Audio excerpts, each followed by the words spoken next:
Alright, आज की class शुरू करते हैं। ठीक है, आज हम डिस्कस करेंगे कि wind turbine system as a whole क्या है, मतलब उसको किस तरीके से ग्रिड के साथ इंटीग्रेट किया जा सकता है। अभी तक हमने जो चीज़ें डिस्कस की हैं वो विंड प्रोफाइल के ऊपर और उसमें जो टरबाइन्स की जो मैकेनिक्स है, फिजिकल कन्वर्जन के उसकी जो मैकेनिकल मतलब कैसे काइनेटिक एनर्जी से उसको मैकेनिकल एनर्जी में किस तरीके से कन्वर्ट करते हैं वो देखा था। तो आज देखेंगे हम पूरा जो होल सिस्टम है विंड टरबाइन सिस्टम, वो किन चीज़ों पे उस पे उनमें कौन कौन से कंपोनेंट्स होते हैं। ठीक है, और हर कंपोनेंट्स की क्या पर्पस है, उसका ऑपरेशन क्या है। Okay, so you can see my screen right now, is it correct? Sir. ठीक है, चले। इस पिक्चर में आपको एक पूरा ओवरऑल मिल रहा है कि विंड टरबाइन की कंपोनेंट्स क्या क्या होते हैं। तो सबसे पहले तो हम यहाँ देख सकते हैं कि हमारे पास एक टरबाइन है। तो सबसे पहले हम यूँ कह लें कि इसके ब्लेड्स हैं। ठीक है, ब्लेड्स इसके हब के ऊपर कनेक्टेड है। This portion is called the hub. Okay, और इस हब में आपके पास जिसको रोटर हब कहा जाता है, इसमें आपके पास पिच मैकेनिज्म होता है यहाँ पे इस तरफ, जो इस ब्लेड को रोटेट करते हैं इनटू दिस डायरेक्शन और अपवर्ड डायरेक्शन। ये पिचिंग कंट्रोल जो है वो आपकी जो ऑप्टिमम विंड एक्सट्रैक्शन है उसके काम आती है। ठीक है, उसके बाद ये आपका मेन हब आपके रोटर के साथ कनेक्टेड होता है। दिस इज द रोटर जो आपके पास जनरेटर के रोटर के साथ कनेक्टेड है। क्वाइट ऑफन यहाँ पे डिपेंड करता है कि यहाँ पे गियर बॉक्स इस्तेमाल हो रहा है या नहीं हो रहा। ठीक है, तो नॉर्मली जो रोटेशनल आरपीएम होती है इसकी आरपीएम कम होती है। डिपेंड करता है कि आपके पास यहाँ पे सिंक्रोनस मशीन लगी है, एसिंक्रोनस मशीन लगी है। तो एसिंक्रोनस मशीन के लिए आपके लिए लाजमी होता है कि यहाँ पे गियर बॉक्स आप इंस्टॉल करें। ठीक है, तो quite often you will see some gear box install over here. उसके बाद ये आपके पास जनरेटर है। तो यहाँ पे आपके पास गियर बॉक्स आ गया, रोटर की बेरिंग है, गियर बॉक्स आ गया, ये आपके पास जनरेटर है। ठीक है, यहीं इसके अंदर आपके पास ब्रेकिंग मैकेनिज्म है। ठीक है, this is your braking mechanism कि रोटर को ब्रेक करना है कि फॉर हाई विंड स्पीड के ऊपर। एंड उसके बाद आपके पास दिस इज द टावर, और टावर में आपके पास यो ड्राइव जिसे कहते हैं, जिसमें यो गियर और बेरिंग इंस्टॉल होती है, जो इसकी जो ओरिएंटेशन अलाइन करने के लिए इस्तेमाल होती है, जो आपके विंड डायरेक्शन के लिए। सो आपका जो पूरा का पूरा जो ये स्ट्रक्चर है नेसल जिसको कहते हैं, ये रोटेट करेगा like this direction, either in this direction or either in this direction. Okay, so here we have some motors, normal motors हैं, उनके ड्राइव कंट्रोल होते हैं, they are a bit slow drives। ठीक है, इसमें कोई आरपीएम तो कंट्रोल नहीं करनी होती, इसमें ज़्यादातर हमें आपको कंट्रोल करनी होती है उसकी पोजीशन को। ठीक है, उसके बाद आपके पास जनरेटर है। तो जनरेटर आपका या तो सिंक्रोनस मशीन है या एसिंक्रोनस मशीन है। आजकल जो जितने भी मॉडर्न टरबाइन्स हैं उसमें आपके पास ज़्यादातर सिंक्रोनस मशीन इस्तेमाल होती है। ठीक है, उसके अलावा नेक्स्ट स्टेज क्या होता है आपके पास यहाँ पे, या तो ट्रांसफार्मर आएगा। बाज़ दफ़ा आपका ट्रांसफार्मर नेसल के अंदर ही इंस्टॉल हुआ होता है। अगर नहीं है तो ज़ाहिर सी बात है उसकी जो केबल्स होंगी वो एक्सपोर्ट होंगी थ्रू दिस टावर। तो केबल का जो जितना भी इंफ्रास्ट्रक्चर है वो टावर के अंदर होता है। तो in the middle of tower you will see some transformer, और at the end of the, यानी कि यू कह लें कि बॉटम ऑफ द टावर पे आपके पास जो है ट्रांसफार्मर्स इंस्टॉल। इसके अलावा यहाँ पे पावर कन्वर्टर्स इस्तेमाल किए जाते हैं, जो अगेन डिपेंड करता है आप कौन सी स्कीम अप्लाई कर रहे हैं, वो हम eight the end of this lecture देखेंगे कि इसमें अगर आपके पास फुली रेटेड कन्वर्टर्स हैं तो यहाँ पे बैक टू बैक कन्वर्टर्स होगा, या अगर आपके पास अगेन कन्वर्टर मैकेनिज्म इंस्टॉल हो रहा है इंडक्शन मशीन के लिए जिसे कहते हैं डब्ल्यू फीड इंडक्शन जनरेटर, तो उसमें जो स्टेटर की वाइंडिंग है उसके अक्रॉस आपके पास जो है ना कन्वर्टर इंस्टॉल होते हैं। ठीक है, तो ये एक बेसिक कंपोनेंट्स हैं टरबाइंस के, विंड टरबाइंस के। और ये तमाम चीज़ें हाउसिंग होती है जिसको कहते हैं नेसल फ्रेम। ठीक है, यहाँ तक बात क्लियर है? Yes sir. अच्छा, सबसे पहले कंपोनेंट्स थोड़ा सा डिस्कस कर लेते हैं, विंड टरबाइन ब्लेड्स। तो इसमें जो कुछ पॉइंट्स हैं वो इस तरह से हैं कि the blade is the most distinctive and visible component of turbine, क्योंकि ये चीज़ आपके पास सामने बज़ाहिर विजुअल होती है। It is also responsible for carrying out one of the most essential tasks of the energy conversion process. So through the blade system, we transform the kinetic energy into rotating mechanical energy.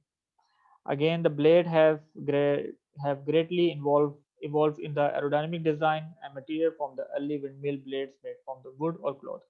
तो जो पहले जो wind turbines थे उसके जो blades थे वो ज़्यादातर या तो वुड से डेवलप होते थे और क्लॉथ के ऊपर बेस करते थे, लेकिन अब जो इस्तेमाल हो रहे हैं ब्लेड्स, आपके जो मॉडर्न टरबाइंस के ब्लेड्स हैं वो आपके एल्युमिनियम के, फाइबर ग्लास और कार्बन फाइबर के उसके मटेरियल से वो फॉर्मुलेट होते हैं। ऑब्वियसली आपको इसमें क्या चीज़ इंक्रीज करनी है, इसकी स्ट्रेंथ टू वेट रेशियो। ज़ाहिर सी बात है जितने हायर पावर पे आप जाएंगे और जितनी हाइट होगी विंड टरबाइन की, उतने ही इसके ऊपर जो फोर्स एग्जर्ट होगी विंड की तरफ से उसको विदस्टैंड करना पड़ता है। ठीक है, इसी वजह से आपको जो मटेरियल्स है you have to select such that it withstand that force. तो इसमें हम जो नेसेसरी पॉइंट्स नोट डाउन करते हैं वो फटीग लाइफ है, मतलब उसके लाइफ स्पैन पे डिपेंड करता है, टाइम के साथ साथ वो कितनी जो मटेरियल है वो डिग्रेड होता है। ठीक है, और उसमें स्टिफनेस कितनी होती है कि why minimising the weight, weight आपने उसे कम से कम रखना है लेकिन उसके अंदर स्टिफनेस प्रोड्यूस करनी है।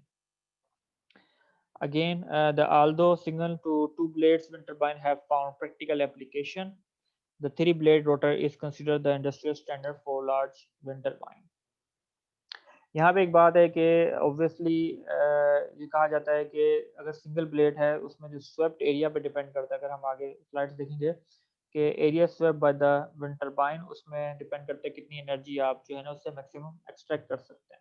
लेकिन अगेन उसमें इशू ये है कि जो वेट बैलेंसिंग उसमें डिफ़िकल्ट होती है।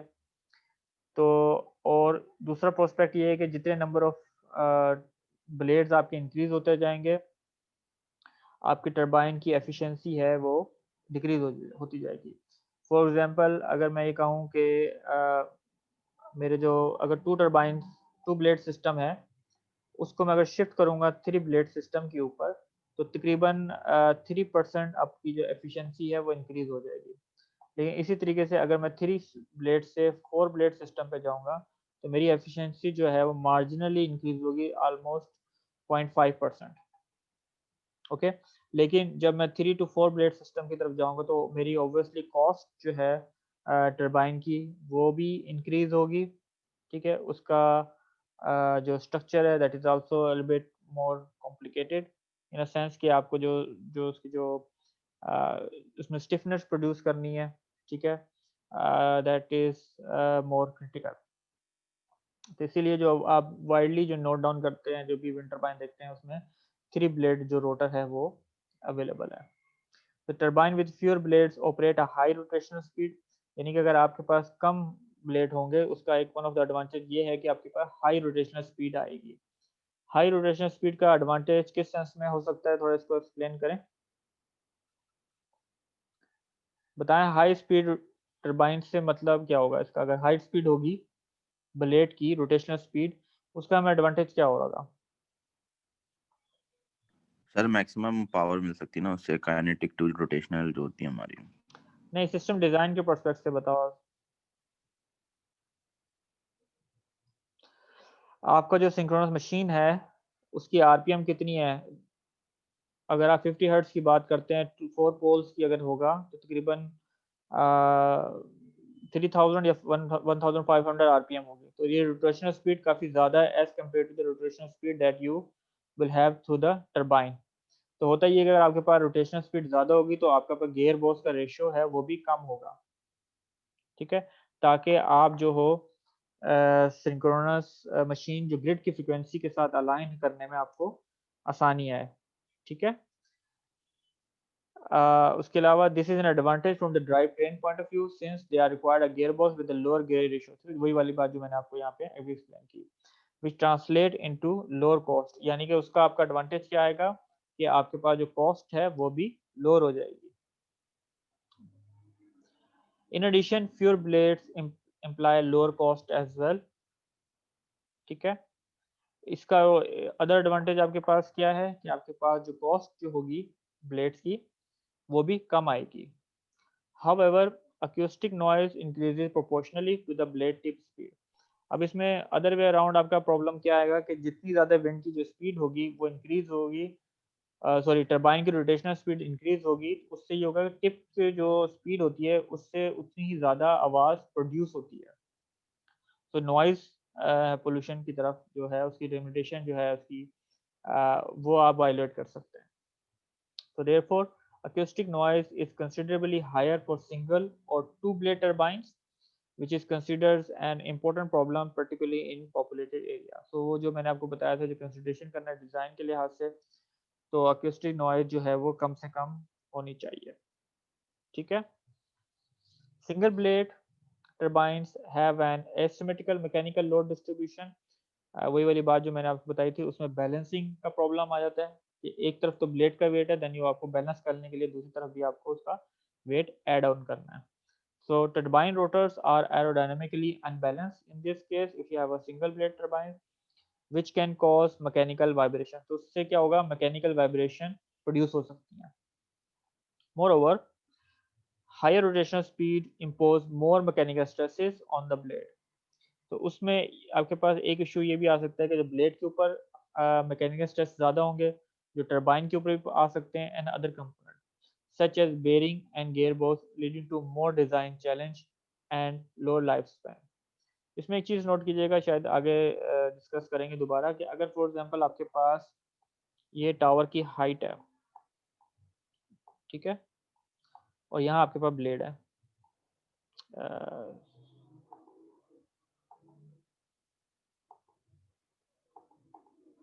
For example this is the blade, ठीक है। तो क्लास हो रही है? जी जी क्लास हो रही है। अच्छा, अब जितना इसमें हाइट आप इसकी इंक्रीज करेंगे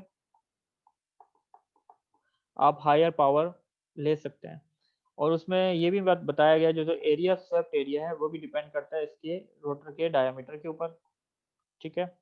लेकिन जाहिर सी बात है जब आप इतना रेडियस इसका इंक्रीज करेंगे उतनी ज़्यादा पावर है। लिमिट इज, या मतलब क्वेश्चन ये है कि कितना आप उसको लेंथ इंक्रीज कर सकते हैं।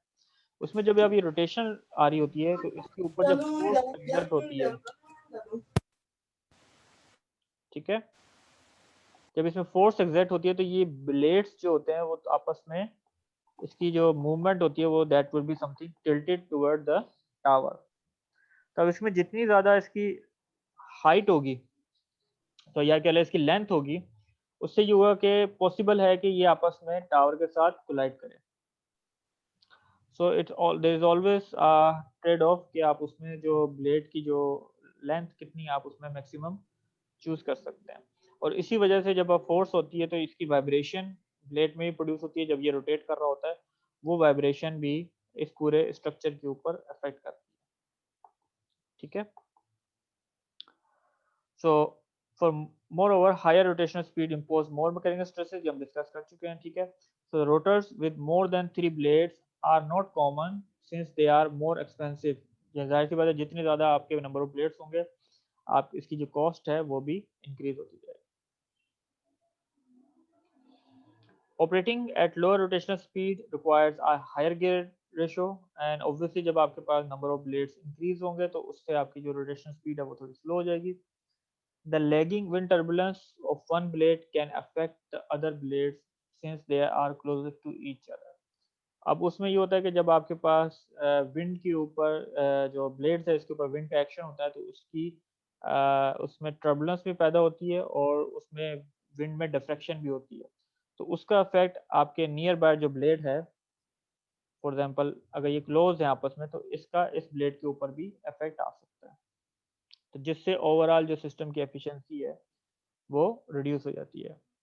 So hence, three blades rotor presents the best trade-off between the mechanical stresses, acoustic noise, cost, and rotational speed of the large wind turbine. तो जो भी इसमें ऑप्टिमाइजेशन की है, मैथमेटिकल एनालिसिस वगैरह, जो कॉस्ट को कंसिडर करते हुए, तो उसमें एट द एंड ये फाइंड आउट हुआ है कि जो 3 नंबर ऑफ ब्लेड्स जो हैं that are the most optimum design for wind turbine. One of the important parameter for controlling the lift force of the blade is the angle of attack. यहाँ पे थोड़ा सा अंडरस्टैंडिंग देख लें कि जो विंड की जो फोर्स है वो किस तरीके से एक्सर्ट होती है ब्लेड्स के ऊपर। तो अगर आपके पास direction of rotor rotation is this word something like this, इसमें जो एयरफॉयल का जो कॉन्सेप्ट है उसको यहाँ इस तरीके से देखें कि ये जो क्रॉस सेक्शनल व्यू है इस प्लेट का, ये आपके पास थोड़ा सा स्टेट है and then you have a curve over here. तो इसमें डिपेंड करता है कि जो विंड की जो रिलेटिव विंड स्पीड है, ठीक है, उसका एंगल ऑफ अटैक क्या है विद रिस्पेक्ट टू द कोड लाइन। अब यहाँ पे कोड लाइन से मुराद क्या है कि कोड लाइन इसको कहते हैं जो आपका ये जो फ्रंट एज है ये वाला पॉइंट इसका सेंटर और जो ये ट्रेलिंग एंड है इनके दरमियान जो एक स्ट्रेट लाइन है उसको हम कहते हैं कोड लाइन। ठीक है, जब विंड इस पॉइंट पे एग्जिट होती है तो इसमें स्प्लिट होती है एक अपर पार्ट में एक लोअर पार्ट में। तो यहाँ आपके पास जो है विंड की स्पीड स्लो होती है, then you have a pressure higher pressure over here and here you have a higher speed, जिसकी वजह से आपके पास जो है प्रेशर यहाँ पे कम हो जाता है। ओके, तो इस वजह से आपके पास इसमें जो लिफ्ट फोर्स है वो क्रिएट होती है। By controlling this angle of attack आप इस चीज को कंट्रोल कर सकते हैं इसकी ऑप्टिमम इसकी रोटेशनल स्पीड को and then again you can design the rotor for the optimum power extraction. ठीक है, तो वही चीज यहाँ पे डिस्कस की है। One of the important parameter for controlling the lift force of the blade is the angle of attack, which is defined as the angle between the direction of wind speed and the chord line of the blade. ठीक है, अच्छा इसमें थोड़ा सा देखेंगे वही चीज। अब हमने इसके मैकेनिज्म इसमें हम आगे जाके देखेंगे कि तीन किस्म के मेथड्स होते हैं कि इस ऑप्टिमम पावर एक्सट्रैक्ट करने को, मतलब ब्लेड को हम इस तरीके से पिच करें कि हमारे पास जो है वो ऑप्टिमम पावर एक्सट्रैक्ट हो जाए। तो इसमें जो पिच मैकेनिज्म है that is place in the rotor hub, तो उसकी डायग्राम यहाँ पे थोड़ी सी शो की गई है। इसमें ये देखिए आपके पास जो मोटर्स हैं या आपके पास जो रोटर हब है उसके अंदर प्लेस हैं, और जो आपके पास ब्लेड्स का जो एजेस है उसमें यहाँ पे गेयर्स होते हैं जो उस मोटर जो है उनको रोटेट करते हैं। तो इसका छोटा सा मैकेनिज्म यहाँ पे स्मॉल पिक्चर्स में एक्सप्लेन किया गया। तो ये जो मोटर्स हैं that is called your motor drive. ठीक है, we also have some gear over here. This is to connect the blade with the rotor hub which is through the nacelle frame, इसमें connect होते हैं। उसके अलावा यहाँ पे yaw gear and bearing यहाँ पे है इस side, and again you have four motors for in this example to rotate आपके पास जो ब्लेड की जो पिचिंग मैकेनिज्म है उसको रोटेट करने के लिए। ठीक है, so two motors at the bottom and the two motors at the top of it.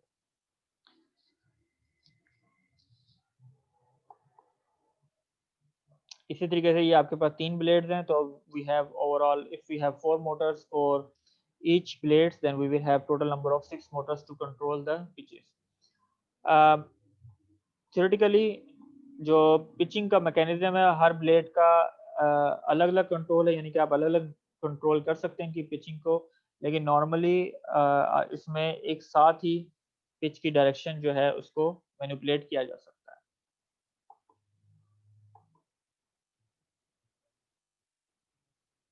Okay, the pitch mechanism in large wind turbine enables the rotation of the blade on their longitudinal axis.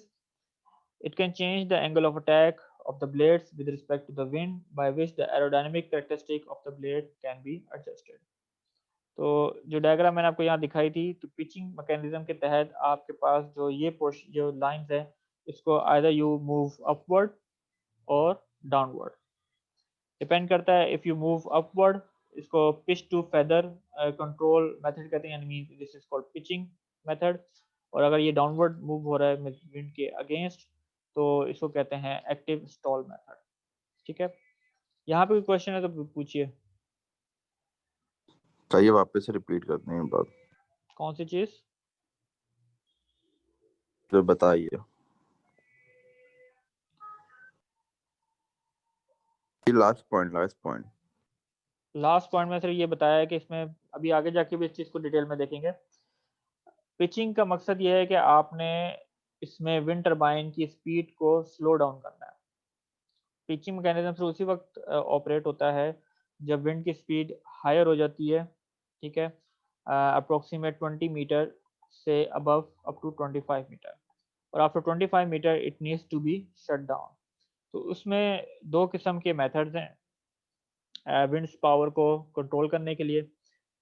एक तो कहलाता है passive stall, नहीं sorry, इसको कहते हैं stall method, और एक होता है पिच मेथड। स्टॉल मेथड में भी दो मेथड है, एक एक्टिव स्टॉल है और एक आपके पास पिच मेथड है। सॉरी, उसमें एक पिच मेथड आपके पास जो एक्टिव स्टॉल मेथड है, उसमें जो ब्लेड की डायरेक्शन है इसको मूव किया जाता है डाउनवर्ड, और अगर पिच मेथड है इसमें जो जो ब्लेड है आपका, जो कोड है, इसकी डायरेक्शन मूव की जाती है अपवर्ड डायरेक्शन में, ठीक है।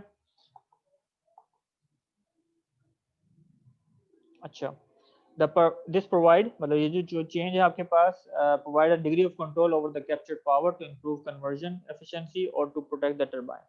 जाहिर सी बात है, आप अगर आपने ओवर स्पीड है तो आपने इसको एट द एंड स्टॉप करना है। जब आरपीएम इसकी स्पीड तेज होती है तो आप सडनली मैकेनिकल ब्रेक्स जो होते हैं उसके डिस्क के ऊपर अप्लाई नहीं कर सकते, उसमें उसके वेयर ऑफ होने के या टूटने का खदशा होता है। फॉर एग्जांपल, यहाँ पे जो बात की जा रही है ब्रेक डिस्क जो है, अगर ये हायर स्पीड पे होगा, इस पे अगर एकदम ब्रेक डिस्क लगाएंगे तो ये ब्रेक भी हो सकते हैं आपके पास रोटर शाफ्ट। तो उसका पर्पस यही होता है पिचिंग मैकेनिज्म का, कि इस जो रोटेशन है इसको स्लो डाउन किया जाए, ठीक है, हायर स्पीड से ड्रॉप किया जाए, और एरोडायनेमिकली ब्रेक लगाई जाए first, and then we use this brake to stop the wind turbine completely in case of any storm या very strong weather condition। अच्छा, so when the wind speed is at or below its rated value, the angle of attack of the blade is kept at an optimum value। तो अब वही जो मैंने बात last diagram में आपको बताई थी कि जो एंगल ऑफ अटैक के ऊपर डिपेंड करता है उसकी जो विंड की स्पीड क्या होगी। तो अगर रेटेड वैल्यू से कम या रेटेड वैल्यू के करीब आपके विंड की स्पीड है तो वो ऑप्टिमम सिस्टम ऐसा डिजाइन होगा, ऑप्टिमम स्पीड आपको दे, at which the turbine can capture the maximum power available from the wind। So when the wind speed exceed the rated value for example अगर 30 metre per second है या आपके पास 20 metre per second है, the pitch mechanism is activated to regulate and limit the output power, thus keeping the power output within the design capability। तो eight the and जो higher speed होती है उसमें हमारे पास जो पावर है पिचिंग मैकेनिज्म के थ्रू हम उसको कांस्टेंट एक्सट्रैक्ट कर रहे होते हैं, जो कि मैक्सिमम पावर रेटिंग के बराबर होता है, जो उसके जो जनरेटर्स लगे हैं या उसकी जो सिस्टम जो डिजाइन किया उसके ऊपर। For this purpose, a pitching range of around 20 to 25 degree is usually sufficient। तो यहाँ पे जो एंगल है जो हम चेंज करते हैं वो अप्रोक्सीमेट बिटवीन 20 to 25 है, जिसके बाद आपके पास 25 डिग्री के बाद जो है आपका सिस्टम जो है बेसिकली स्टॉप हो जाता है। When the wind speed increases further and reaches the limit of the turbine, the blades are completely pitched out of the wind, fully pitched और feather, ये दो अलग मेथड्स हैं। अभी आगे डायग्राम में आपको एक्सप्लेन करता हूँ। तो उसका मतलब ये है कि अगर आपके पास इसका पर्पस क्या होगा, उससे ये होगा कि आपके पास जो है ना टरबाइन जो है कम्प्लीटली शट डाउन हो जाएगा and it is protected. So the pitch mechanism can either hydraulic और इलेक्ट्रिकल। अब ये डिपेंड करता है, जाहिर सी बात, अगर आपके पास मोटर्स कनेक्टेड है वहाँ पे तो that would be a electrical system, लेकिन हाइड्रोलिक सिस्टम भी बाज़ दफ़ा इसमें इस्तेमाल होता है। So electrical pitch actuators are more commonly nowadays since they are simpler and require less maintenance। Traditionally, all blades on the rotor hubs are pitched simultaneously by one pitch mechanism। ये बात आपको बता चुका हूँ, लेकिन इसमें जो modern wind turbines हैं they are also often designed to pitch each blade individually, allowing an independent control of the blade and offering more flexibility। तो इससे आपके पास सिस्टम में मोर फ्लेक्सिबिलिटी आती है कंट्रोल करने में पावर को, ठीक है, और यू कैन मेनली जो मेन पर्पस है पिचिंग मैकेनिज्म का, हायर स्पीड के ऊपर टरबाइन की जो रोटेशनल स्पीड है उसको मिनिमाइज किया जाए या मेंटेन किया जाए। The pitch system is usually placed in the rotor hub together with the backup energy storage system for safety or purpose। अब यहाँ बैटरी का पर्पस हमें क्यों जरूरी है, उसका मकसद ये है कि बाज़ दफ़ा अगर आप सिंक्रोनस मशीन एसिंक्रोनस मशीन इस्तेमाल कर रहे हैं या just in case higher speed frequency raise होने की वजह से अगर आपके पास हायर अमाउंट ऑफ पावर है हाई विंड स्पीड के ऊपर, तो ग्रिड की फ्रिक्वेंसी जो है जो कहती है कि इमीडिएटली जो है सिस्टम को डिस्कनेक्ट कर दिया जाए। तो जनरेटर तो आपका सिस्टम से डिस्कनेक्ट हो गया, या in case of any fault in the generator you will not have any electricity available. तो उस सूरत में पिचिंग मैकेनिज्म को शट ऑफ नहीं होना चाहिए, जिसकी वजह से आपको एनर्जी स्टोरेज सिस्टम उसमें या बैटरी बैकअप का आपकी रिक्वायरमेंट होती है कि इमरजेंसी में ब्रेक सिस्टम वहाँ पे एक्टिवेट हो सके। ठीक है, अच्छा वही जो बात मैंने भी आपको बताई यहाँ पे हमने जो पावर लिमिट करनी है for power limitation, they are two different aerodynamic concept. अब सबसे पहले मैंने आपको बताया कि मैकेनिकल ब्रेक लगाने से पहले हमने इसको एरोडायनेमिकली इसको स्टॉप करना है। तो टोटल इसमें 3 मेथड्स हैं। सबसे पहला कहलाता है passive stall method. This is the category of stall control. So there are two methods, and stall control and pitch control, or within stall control you have two methods, the one called passive and one is called active. And the pitch control is called either pitch to feather or either pitch control. ठीक है, in passive stall control wind turbines the blades is fixed onto the rotor hub at an optimum angle of attack. इसमें ये होता है कि अगर passive stall method apply कर रहे हैं तो इसमें आपका जो पिचिंग का प्रोसेस है वो नहीं होता, means you will not have any Motors, और जो पिच क्या है उसकी रोटेशन नहीं होगी, दे आर फिक्स। लेकिन जो ब्लेड का डिजाइन है वो इस तरीके से होता है कि वो हायर स्पीड के ऊपर एट द टॉप लेयर के वहां पे टर्बुलेंस प्रोड्यूस करेगा, जो कि उसमें नेगेटिव फोर्स को प्रोड्यूस करेगा, मतलब ड्रैग फोर्स को इंट्रोड्यूस करेगा और लिफ्ट फोर्स को रिड्यूस करेगा, जिसकी वजह से आपकी जो विंड की टर्बाइंस है वो रोटेशनल स्पीड है वो रिड्यूस हो जाती है। So in this case, when you have a passive stall control, when the wind speed is below or at the rated value, the turbine blades with the rated angle of attack can capture the maximum power, possible power from the wind. With the wind speed exceeding the rated value, so इस case में अगर आपके wind की speed increase कर जाएगी rated value की, the stronger wind can cause turbulence on the surface of the blade not facing the wind, यानी कि top side of the blade आएगा. As a result, the lifting force will be reduced and eventually disappear with the increase of the wind speed, slowing down the rotational speed of the turbine. Okay? This phenomena is called stall. This is what is called stall. It provides an effective means to limit the power capture to prevent turbine damage. उसको graphically आप इस तरीके से represent कर सकते हैं। यहाँ पे फॉर एग्जांपल अगर आपके पास विंड की स्पीड जो है रेटेड स्पीड आ रही है, तो जो अपर पार्ट है ब्लेड का जो कॉर्ड लाइन से ऊपर का एरिया है, वहां पे आपके पास जो विंड का फ्लो है वो स्मूथ है, देयर इज नो टर्बुलेंस। लेकिन जैसे ही ये विंड की स्पीड इंक्रीज होती है, नोट कीजिएगा यहाँ पे जो डायरेक्शन है, ये एंगल ऑफ अटैक है, ये दोनों का सेम होगा। तो it is neither moving upward nor going downward. तो इस केस में आपके पास जो विंड है हायर स्पीड के ऊपर, इसके स्ट्रक्चर की वजह से यहाँ पे टर्बुलेंस प्रोड्यूस करेगा, जिसकी वजह से जो लिफ्ट फोर्स है ये आपके पास रिड्यूस हो जाएगी, and then the rotational speed is also reduced. ठीक है, यहां तक क्लियर है? So this process is called passive stall control. ये जो कर्व आपके पास नजर आ रहा है, this is cold power curve.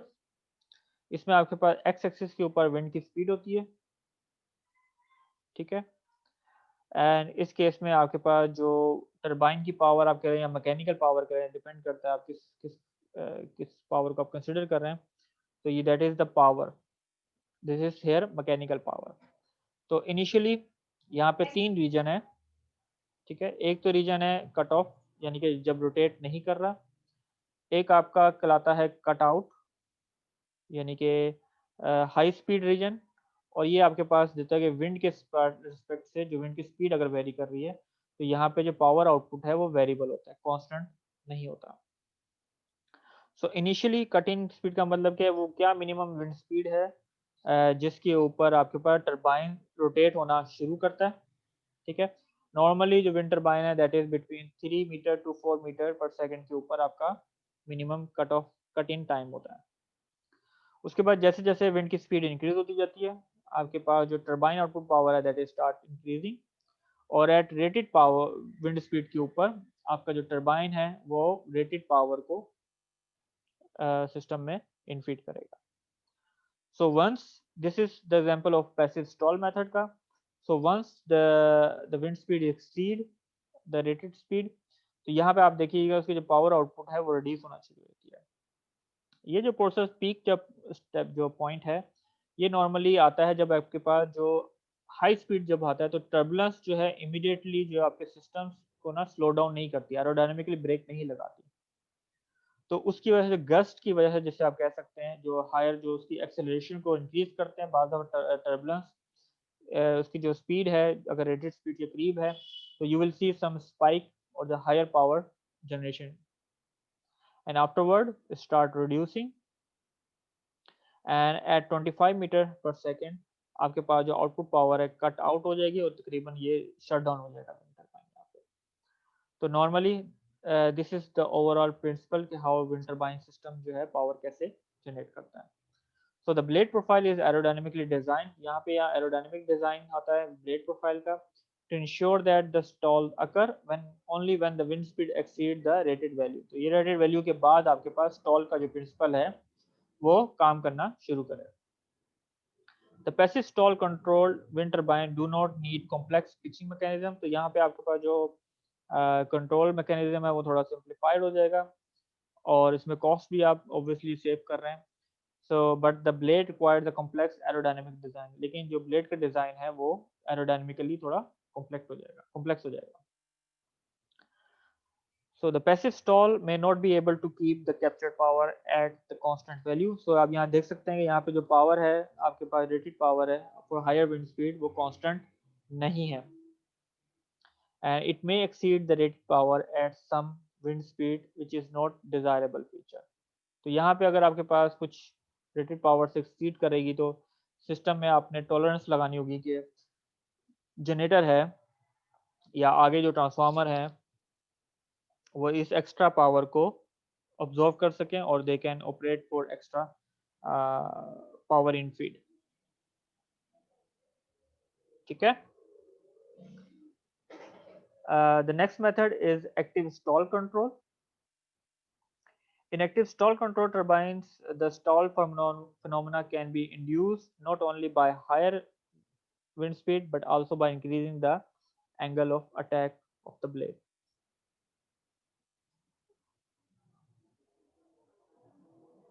पहले क्लास ले लें पूरी।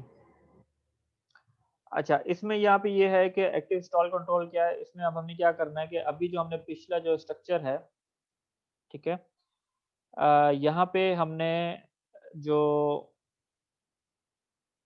हाई स्पीड की वजह से हमने उसका स्ट्रक्चर ऐसे डिज़ाइन किया है कि इसकी स्पीड रिड्यूस होना शुरू हो, लेकिन हम इसमें क्या कर रहे हैं कि हम ना सिर्फ इसकी स्ट्रक्चर की यूज़ करके इसको स्पीड को कंट्रोल कर रहे हैं बट हम इसका एंगल ऑफ अटैक भी चेंज करके इसकी स्पीड को रिड्यूस कर सकते हैं। Thus, the active stall wind turbine have adjustable blades with a pitch control mechanism। तो इसमें आपको pitch control mechanism introduce करवाना पड़ेगा।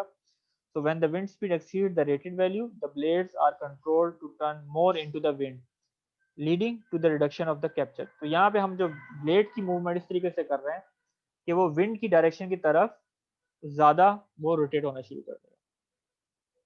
So the capture power can therefore be maintained at the rated value by adjusting the blade angle of attack। So this is what we are doing। तो यहाँ पे हम angle of attack को control कर रहे हैं।